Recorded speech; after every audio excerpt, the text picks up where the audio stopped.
So we're here with Nuha Farran. Thank you for being here. Thank you Nuha for works in inviting me. the financial development sector.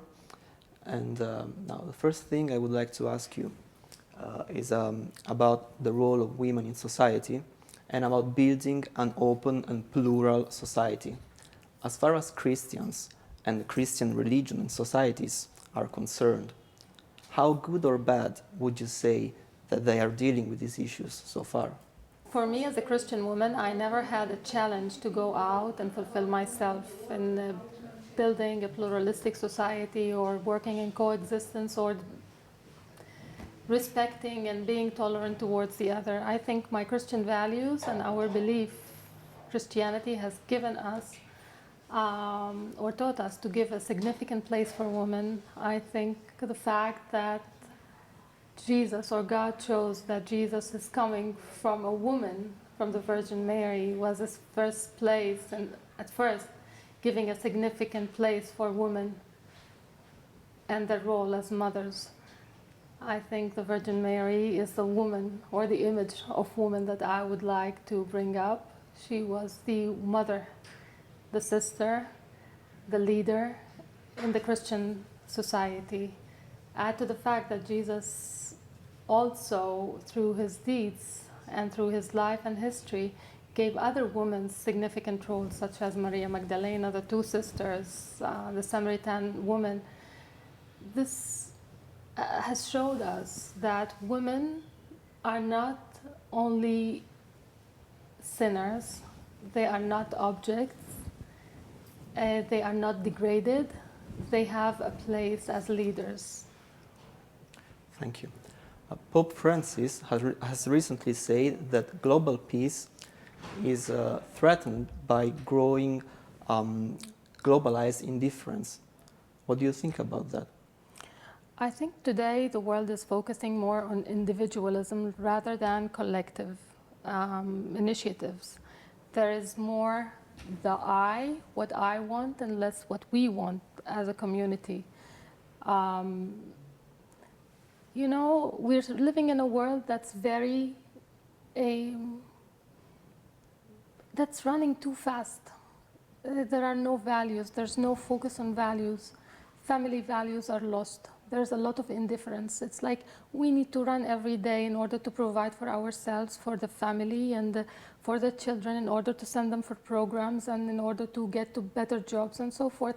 But we never look on ourselves, on our internal needs. We never look at those who are around us. What are their needs? It's always running and running and running. And I think we're losing ourselves within this crazy world. Everything is becoming the same, you know. You go to a country, you see everything, shops and brand names and McDonald's everywhere, and there isn't a uniqueness. So we're losing our uniqueness when becoming all the same in this crazy world. I think today we need to focus on who we are as a collective.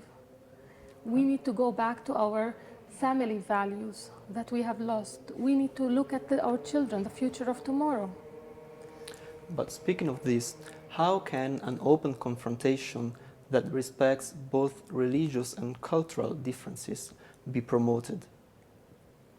When you teach values in your own family, you're giving the rule one of opening up and being respectful. When you respect your own family and when you respect yourself, you're teaching your kids, you're setting an example of opening up and respecting the other. When you're caring about those who are living with you, you're caring, you're teaching that you need to be caring about the other.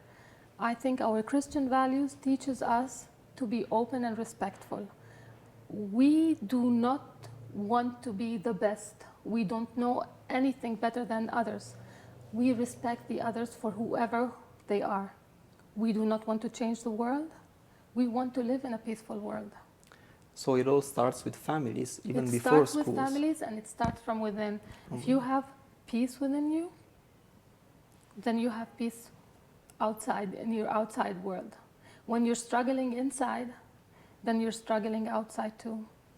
And of course, inside a family, the role of mothers is probably even more, it has a greater influence on children than the father's role. Would you agree on that? Do you think that mothers can be drivers of values and I think tolerance? it's a shared commitment of both. When a couple commit to each other, they also share the commitment and the responsibility of having a better family, you know, giving out better values. So if the relationship between the both, the father and the mother, is good, then the relationship and the division of roles is okay.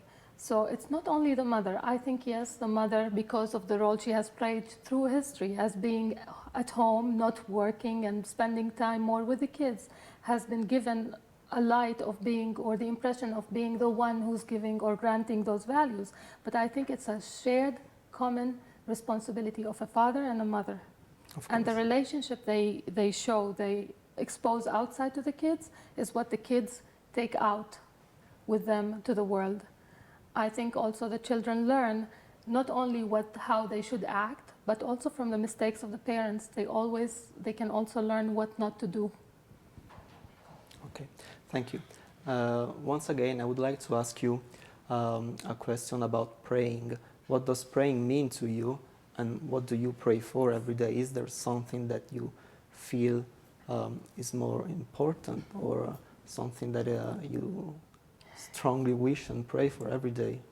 You know, I come from the holiest city in the world. The world, you know, the city where everybody's fighting and wants to be. It's the place where people think that they are close to God. But unfortunately, when you live there, you feel that you're disconnected from God because of the struggles and the conflicts. When I pray, I don't need to be in a church or a mosque or a synagogue.